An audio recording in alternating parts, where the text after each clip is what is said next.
Salam lestari, para pegiat perhutanan sosial. Kita ketemu lagi di pembelajaran virtual kemitraan.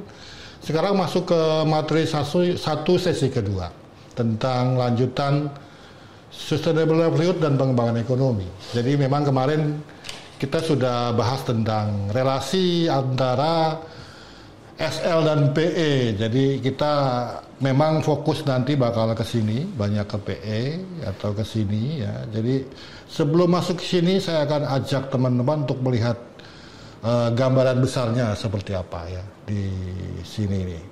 Gambaran besarnya. Jadi saya akan kasih kunci dalam sustainable livelihood ya. Jadi kunci-kunci apa yang harus teman-teman kerjakan ya ketika mengkerakakan kesejahteraan masyarakat pengelola perhutanan sosial. Jadi kunci SL seperti kita ketahui tujuannya adalah bagaimana meningkatkan kelentingan. Jadi kelentingannya adalah didapat dengan pertama semakin mandiri masyarakat. Jadi masyarakat semakin mandiri dalam memenuhi kebutuhannya sendiri di sini. Jadi kuncinya adalah bagaimana kebutuhan-kebutuhan itu bisa dipenuhi secara mandiri dengan aset yang ada dengan segala variasinya.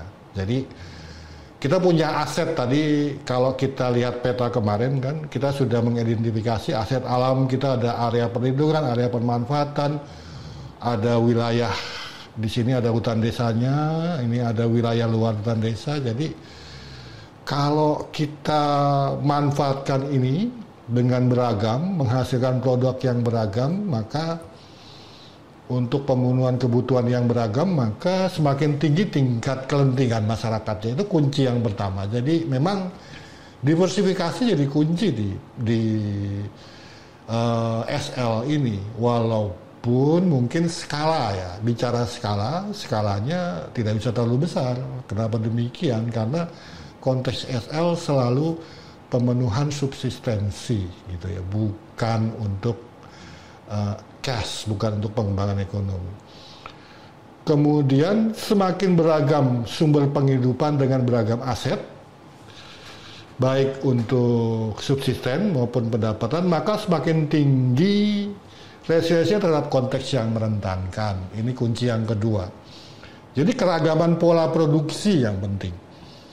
Pola produksi misalnya komoditasnya, waktunya. Jadi dalam SL kita sering melihat komoditas jangka pendek, misalnya bulanan, komoditas jangka menengah, misalnya 1 tahun, 2 tahun baru bisa dapat, atau komoditas jangka panjang yang di atas 5 tahun. Itu harus tersedia di level masyarakat. Maksudnya seringkali kalau untuk kebutuhan harian misalnya ya komoditas harian, karet, mereka bisa dapat uang. Dalam jangka pendek bisa dapat uang. Kemudian kalau untuk bicaranya investasi tahunan, ya mereka dari buah, misalnya buah durian, buah kepayang yang tiap tahun mereka dapat. Kemudian jangka panjang biasanya untuk misalnya untuk ada hajatan, mereka harus ada upacara pernikahan, upacara macam-macam, atau investasi yang cukup besar, biasanya mengandalkan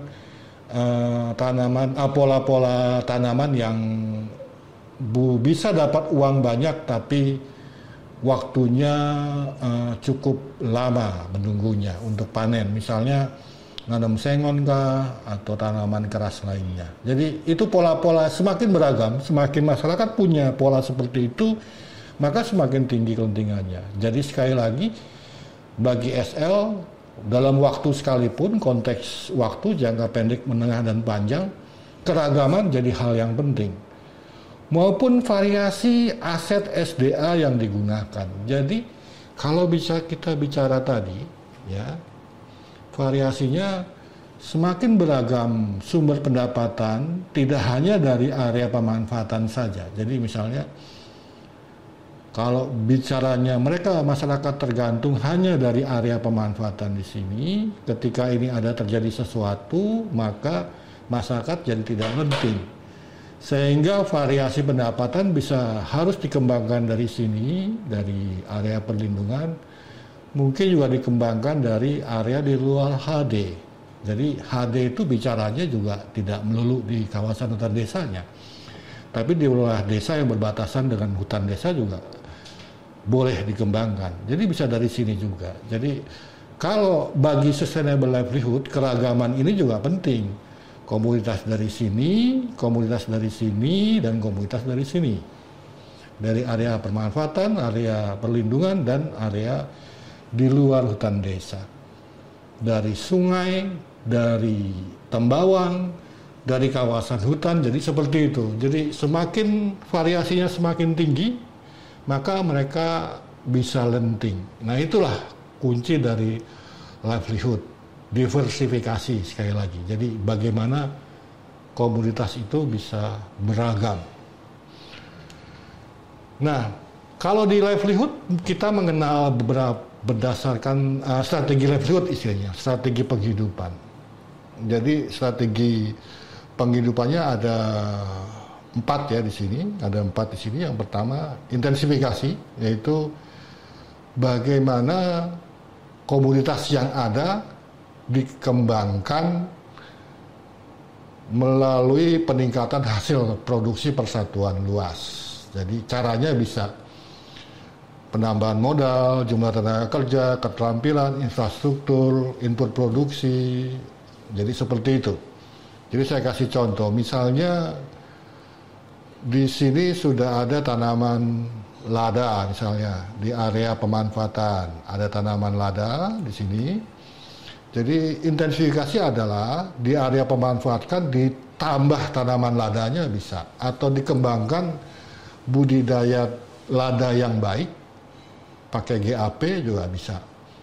Seperti itu. Jadi basisnya apa yang sudah ada kita tingkatkan produksinya. Itu strategi pertama ya. Kemudian strategi kedua ekstensifikasi. Jadi perluasan. Jadi perluasan area, misalnya di sini sudah ada lada misalnya. Bagaimana lada juga dikembangkan ke area misalnya di ladang, di luar kawasan hutan di sini, gitu. Atau kalau area perlindungan mungkin karena bagi livelihood tidak masalah, tapi bagi undang-undang mungkin ada masalah. Jadi bisa dikembangkan di area di luar kawasan hutan, misalnya seperti itu. Ya, itu namanya ekstensifikasi. Kemudian berikutnya adalah diversifikasi. Jadi mencari alternatif lain dengan kegiatan non lahan. Ya, ini non lahan biasanya misalnya pengolahan bahan baku, perdagangan, atau jadi wirausaha seperti itu. Jadi kegiatan ini tidak berhubungan langsung dengan lahan. Misalnya di sana ada kopi usahanya berbasiskan lahan. Lalu diversifikasi seperti apa? Pengembangan produk kopi menjadi kopi bubuk misalnya. Itu betul-betul model-model diversifikasi yang bisa dikembangkan. Lada misalnya biasa jual lada hitam, dikembangkan bikin KUPS bikin lada bubuk misalnya seperti itu. Itu bentuk diversifikasi. Jadi pola-pola diversifikasi ini bisa dikembangkan di KUPS sebenarnya. Ini contohnya misalnya ini ya. Ada di gula aren ya. Ini aren nih. Ini salah satu bentuk diversifikasi. Jadi petani di Sinjai biasanya mereka punya pohon aren dan mereka sadap, mereka jual aren dalam bentuk aren batok ya, aren batok dengan kualitas rendah. Lalu KUPS-nya berinisiatif melakukan diversifikasi non lahan. Kalau intensifikasi berarti kan tanaman arennya ditambah, gitu ya. Tapi kalau diversifikasi non lahan, tadinya produksi gula batok kita olah menjadi, kebetulan di Sinjai ini jadi gula semut. Mereka juga bikin gula sirup ya, sirup gula aren seperti itu. Jadi ini bentuk-bentuk diversifikasi yang bisa dilakukan. Jadi kebetulan di sana KUPS-nya menampung gula batok hasil produksi petani HKM, kebetulan HKM. kemudian mencairkannya, mengolahnya menjadi menggunakan teknologi, ada kristalisator di situ, ada pengukur keasaman, pengukur kadar gula untuk memproduksi baik gula cair, gula semut ataupun gula batok yang bersih, yang kualitasnya bagus. Nah, ini bentuk-bentuk diversifikasi. Yang terakhir adalah migrasi. Migrasi ini ketika bicaranya sudah nyerah dengan kondisi alam ya, harus keluar mencari penghidupan yang lebih baik. Tapi dia mengirimkan remitansi itu uang. Misalnya karena hutannya udah rusak, ya sudah jadi TKW aja. Itu betul-betul livelihood juga. Jadi yang dihitung tuh bukan jumlah TKW, tapi uang yang dikirim masuk ke desa, hasil dia dari TKW. Jadi itu bentuk migrasi. Ada banyak kasus di desa-desa yang sudah HKM, tapi petaninya justru bekerja di perusahaan sawit jadi buruh. Itu juga bentuk-bentuk migrasi juga.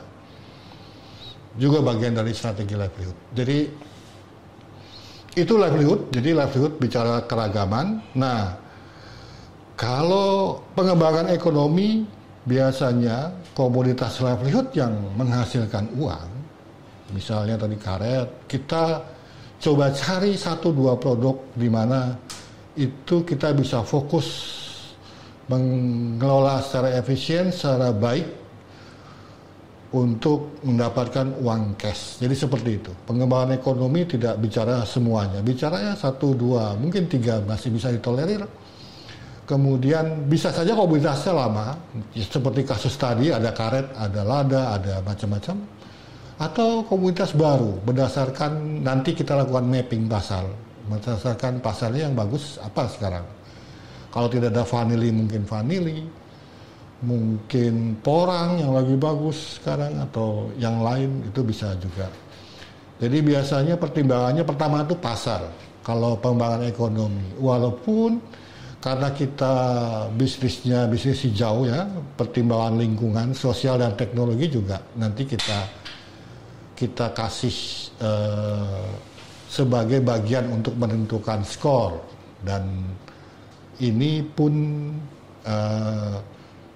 nanti kita akan bahas di sesi berikutnya. Jadi itu bicaranya livelihood dan ekonomi. Jadi ini sesi kedua, mudah-mudahan ini bermanfaat. Jadi kita masuk ke kasus-kasus untuk livelihood dan ekonomi. Sampai ketemu di sesi berikutnya. Salam lestari.